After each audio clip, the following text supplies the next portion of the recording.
Happy 2022! Yeah, happy 2022, everyone. It's so nice to be back. Truth Seekers, we're back here in 2022 and we're ready to start this year in a big way, and we're glad you're with us. And let me start with my friend Erica here. Erica, how are you? I'm doing delightful. How are you, Dan? I'm doing well. I'm doing well. And so how are you feeling about bringing in this 2022 and kind of what it means for you personally and what you feel it means for, the collective? The word that came in, because I typically do a word or a drawing for a year. Like, what is the energy that's coming in? And what came in for me this year was expansion. Mm-hmm. I feel so much personal expansion. Like, I can't even, it's a whole thing. But I feel expansion for the collective. What I'm seeing is, and this is going to lead into the topic we're all going to be talking about, is like all this division that we've been feeling for the past 2 years of like, us versus them, politics, whatever, and if you're vaccinated or not, that's created so much division. So much. And we're love. That's what we're being called into. And imagine if you can look at somebody who isn't having the same opinion as you and love them. Well, it's interesting that you bring that up. I mean, we could go so many ways with that, right? Yeah. But we are just leaving the holiday season, right? And we all know that holidays are the time when you get together with your family, and a lot of us are living in different places these days, which is a whole nother issue with travel and everything else. But speaking of love and togetherness, now, we all have different ideas of what love is with our family, right? It's like you don't pick your family, right? You pick your friends, hopefully. But the one common theme that I've seen, and it's existed in my family, unfortunately as well, very heavily, is these divisions within families, people that you're so close to that you could talk to about anything. It's like the subject of the vaccine has just divided people, and what I've seen is it's brought out character traits in people that I didn't even know were there in some cases, and that's what really boggles my mind. Oh, I've seen it too with my family, and it's almost like, so one of the things that I've been going through in my life is learning how to unconditionally love myself. So I grew up with a very conditional family, just because we didn't know any better. I mean, there's no blame here, but like I'm seeing that conditionality come out because of this belief system in the fear of the other. And I did a lot of research when I was getting my PhD on what the other is. And the other is an illusion. The other is, you're not me. You look different than me. Right. So therefore, there's something different about you. Well, yeah, we're all unique. Right? We're all part of the same puzzle. We all have gifts to share that complement one another, but that's the gift. Exactly. And so what I see is this trigger that's exacerbated for the past 2 years. I mean, can you imagine the amygdala and the adrenals and all the fatigue of people just being in that constant state of fear for 2 years? What does it do to the body? Not to mention everything that's being pumped into the body now as well. Yeah. It's almost like, we've been going through this discourse in society now for, I don't even know, decades, but even decades now of what used to be a civil political debate in some aspect, right? Yeah. Where, you could come to the table with a different point of view, and actually there could be some real work, some compromise done, right? Yeah. And we all know that in the political arena that's kind of ended, and so it seems like in so many things in our society now, it's like you take a side and that's it. And so no matter what the other side is saying to you, you're not going to listen. You're not open to listening to that any longer. Right. It's like you have separated yourself and created that other that you speak of, as opposed to realizing that not only are you your brother's keeper, but that you're actually part of the same whole, which I think pretty much most people on this that are listening to this probably agree with, I'm guessing. But that being said, it's like with the vaccine, what I've noticed is, and I'm not going to try to play favorites on either side. I'm just going to All tell right. what my experience has been. And, what my experience has been is I'm not for the vaccine. Okay. I'll say that. And, I don't want to, it's not right for me. Okay. And, so like anything, if I feel like something's not right for me, I'm going to do my best to explain my opinion, especially to people that I love, because I'm worried that maybe something, could damage them in some way. Right. And so I try to do that with certain members of my family. And I could see that I was getting nowhere, right? So then I decided to adjust what I was doing because, as you just said, we're love. Yeah. It's what we are. We're creation. We're love, right? So at some point you realize, like, no matter what you believe is in the vaccine, that the psychological makeup, the emotional makeup of the person is going to have a lot to do with how it may affect them. Right. So I decided to go into supporting, Yep. supporting their health, sending blessings, things of that nature, and still listening to their belief system. Yeah. Giving them the floor when they wanted to talk to me about it. But what I saw in reverse, unfortunately, was not the case. It was basically, don't you believe the truth? I'm like, well, the truth is subject on who you're listening to and the research you've done and who you are. And who you are. Yeah. So that's unfortunate. I think it's just a big example of what's going on in the macrocosm. But now we're talking about people's physical, emotional, psychological, and more importantly, spiritual health. Right. Here, right. So what I've seen, and this is a beautiful thing, is so we're seeing people getting triggered, right? So when somebody triggers you, because I, like Dan, have chosen, my body has told me it doesn't want the vaccine. I check regularly, it just doesn't want it. I'm very in tune with my body. But one of the things I've learned from my own experience is if I get triggered, if you say something that, like, it triggers an emotion in me, it's not on you. You just brought it to my awareness. I have the opportunity to sit with those feelings and be like, okay, where does this sit within my body temple? Like, where am I literally feeling it? And sit with it. Sit with it until the energy moves. Because that is part of the spiritual path, is to be responsible for your responses. And in this state where we are of this massive anxiety and tension and fear that is outside of us, all that it's doing is reminding us that it's within us.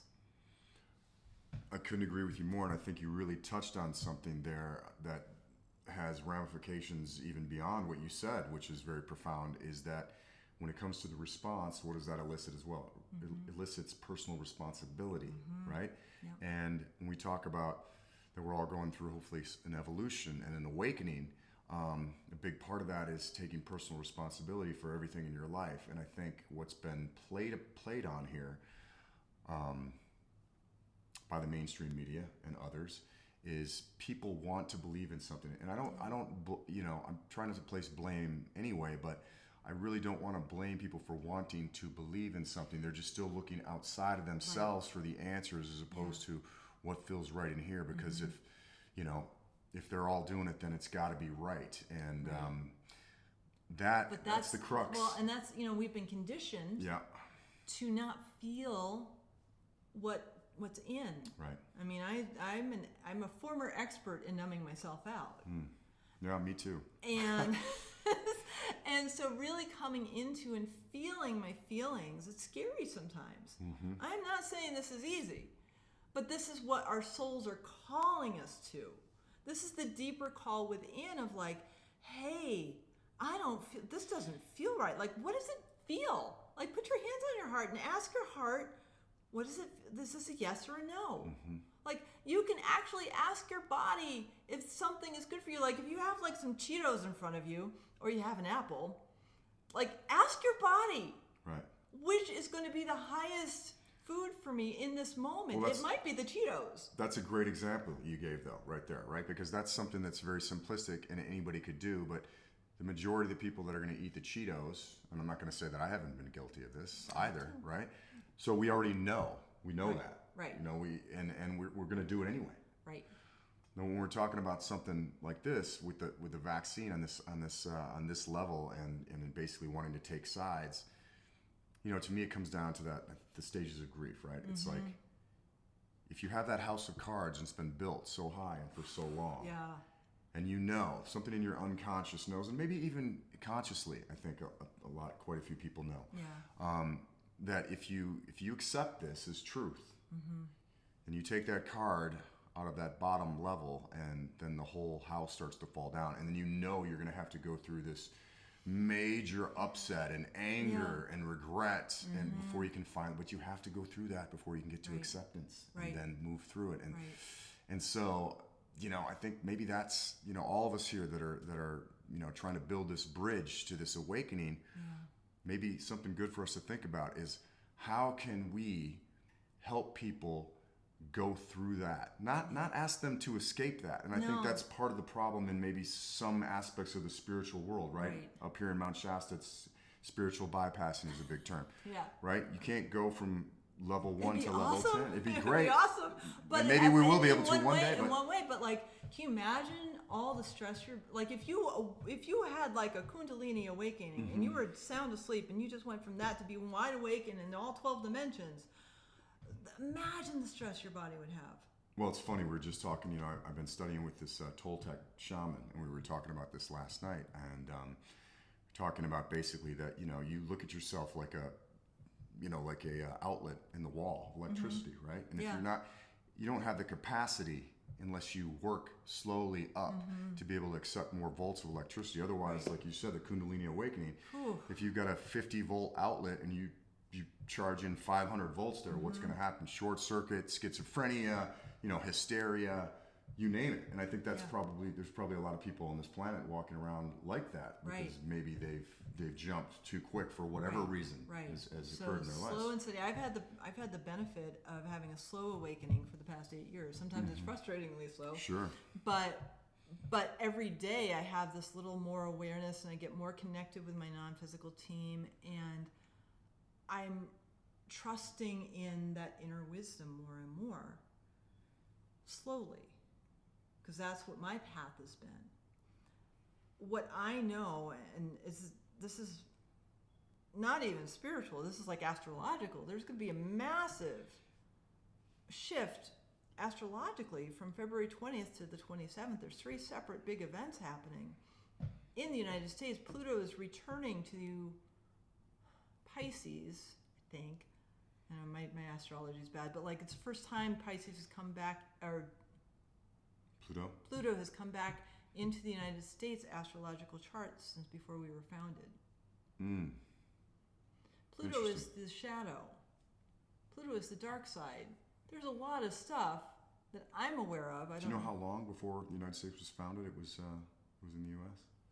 I'm just curious if that was like the last. I'd have to look. I'm just curious if that was the last, like, you know, big shadow that came out before the Great Awakening. I think so. It would seem that would. I think so. Correlate to what you're talking about. I think so. I just can't remember what it was, but like, doesn't have. It's like 200 and something years. I don't remember how many, but like, well, 46 years now from when we were founded in 1776. Yeah. So it's a big deal, and what Pluto represents is death, destruction, rebirth, and transformation. So we're about to enter into massive transformation. Numerologically, we're in a 6th year. 6th year is love, and unity, and compassion. So we're being called to step into the new. All the systems, I don't know how this is going to happen. I don't at all. I sense that pretty much everything we know is going to disintegrate, and we get to step into the new. Disintegrate. That's quite a final kind of term. That's a sense. Disintegrate. Wow. I can't quantify it. Disintegrate. Interesting. Yep. Well, we definitely are in a time of chaos, Yeah. and I think history has shown us that unfortunately, we have to go through chaos. It seems as human beings at this stage of our evolution to be able to move into a new space. So there's definitely some kind of upheaval that's happening. But the silver linings are there, Yep. as we can see. I mean, more people are having to look at themselves, look at what life means to them, look at who they are, look at their relationship to Mother Earth, look at where they're going in their life, and make some adjustments. So that's always a good thing. Yeah. Of course, we don't want anybody to be sick, and we don't want anybody to die. We don't wish that on anybody. But I think it is a time of, it's a time that we're all going to have to take a look at ourselves and find out why we are here. And that's a good thing. It is a very good thing. It's, I would be remiss, by the way, if I didn't mention the shaman that I study with. His name is Golden Eagle, and he's an amazing shaman. He has his own school, so you can check him out online as well. We talk about a lot of this kind of thing there, and I've gained a lot of knowledge studying with him. He mentioned something else last night that was very interesting to me, because I asked, we were talking about previous societies and why they have fallen from the golden age, and this is kind of on the heels of talking about that our human vehicles is built right now to handle a certain amount of energy, and as we continue to evolve, we'll handle more and more energy. And so we were talking about the Atlanteans and things of that nature, and why was all that knowledge lost? Well, there's a variety of reasons why the knowledge was lost, but one of the things I gleaned from the conversation is that the Earth, the magnetic pull of this physical reality is so great that it's very difficult for the average individual to be able to get an inkling of awakening unless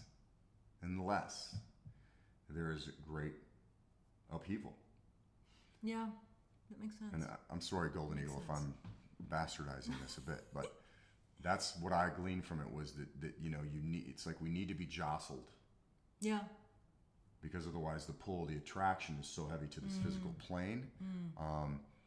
And then the other side of it is getting pulled too much into the ascension, and knowing, because we're here on Earth, we're here for a reason. Yeah. So we have to remember we're here to live our life's purpose, whatever that is, and at the same time that we're doing that, preparing ourselves to move forward as well. Yeah.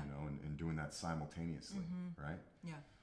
So hopefully, coming through this, I mean, I don't have the 8-ball or the crystal ball, I guess, to make any predictions, but I have a sense, my feeling is that human nature is good. It's we're here to do good things, and we get off track. We all do. I know I have. Oh, me too. And that we're going to move through this. Maybe a few more dark things that come up. Yeah, probably. Because we need to shake the tree. We're still shaking the tree, but it feels to me like by the time we get into the spring of this year, I'm thinking so. That's the sense I'm getting too. Like, I just feel some massive shifts happening. I can't quantify them, but I just sense it. And there's this excitement that's coming through on the other side. It's like the new, the unknown new. And that, like, what would it be like to just love one another? What would it be like to cooperate with one another? And we can all be different and just accept each other for where we're at. I mean, that's a vision I hold on to very strong. Like, my personal quest is to make sure that all the animals and the plants feel their sovereignty too. So I can actually talk to a dog, not in a body talk session, but actually talk to them through my higher self and their higher self, just to have a normal conversation to see where they're at. That's a possibility. That's a probability. It's beautiful. That's beautiful. Yeah, and I think another thing that's come out of this is that we've all had to check our egos at the door a little bit and realize that, we live in Western society where it's all about, hey, pull your bootstraps up and do it on your own. And there's some value to that, without a doubt, right? But there's also a lot of value in collaboration. No, there is. I think it's both, right? It's like how do you be an individual within the group and communicate your talents in the best way you can without having to take away from others' talents, with building them up, but also standing on your own 2 feet, taking personal responsibility for who you are and your talents and bring those to the world, but not by taking away from anyone else. And that's where we've kind of gotten it wrong. And I think now, we realize, I went to this group in town that's all about sustainability and bringing people together, and there's groups like that popping up all over the place, which is beautiful, and villages beginning and things of that nature. And I think that we're still in the infancy stage of seeing how that's going to look on a mass level, but you definitely feel it, especially where we are in Mount Shasta. We're so blessed to be here. Yeah. You see this creative vibe that people are just really wanting to help, because we know that to move the collective and to really get where we want to go, in an evolutionary pattern type way, we're going to have to do it together. Yeah, we are. Right? And there's, I think we're built that way. We are. And we've just forgotten. We've forgotten. So to be able to come back into be an individual, sure. Be sovereign in yourself, definitely, because you have to. You can't come from a place of not knowing who you are to try to contribute to someone else, because that's just going to deplete you. So take care of yourself first. Right. And when you are solid in yourself, contribute. Exactly. And that's where we got it wrong. It was something about the message shifted from take care of yourself first to then, it's always number one, number one. Right. And that's somehow, I don't know exactly when or where that happened. I don't know. Right? Because, when this country began, and we can debate this as well. It's not that the founders didn't have any issues, but the document that was written, the Constitution of the United States and the Declaration of Independence, were higher informed documents. Yeah, they were. And that was a belief system that still holds true to this day. It does. Right? Yeah. I mean, I remember dating myself. If we could actually follow it. I don't know. You remember, I bet you remember Schoolhouse Rock. Of course. And 1 o'clock to, that's Happy Days. We the People. Yeah, We the People. In order to form a more perfect union. Oh, yeah. Yeah, when I was in... The Bill? Yeah. When I was in my junior year of high school, one of my teachers said, "Do any of you know the preamble to the Constitution?" And every one of us sang it. And wow. He was like, wow. Because of Schoolhouse Rock. There are 40 kids singing We the People in order, he was just like, and we were like, Schoolhouse Rock. That was a really clever school. That was a really clever little cartoon. It was. It taught me a lot of stuff. Yeah. But and it was entertaining. Which is great. What do they call that now? Edutainment? Edutainment? Yeah, that's what we need. That's what we need more of, right? Yeah. Well, we'll be co-creating that too. Hopefully we're doing a little bit of that here. Yeah, we're going to be doing a little bit of that too, but not so. right now. But it's like a reminder that the principles upon which the United States was founded, amazing. Really amazing.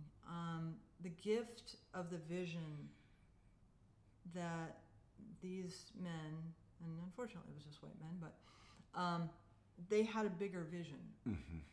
And we've fallen down into the individual to the exclusion of the collaboration. But now we're in an Aquarian age, and that's all about collaboration. Yes. And cooperation and helping each other. And the more you're open to it, the bigger your world's going to expand.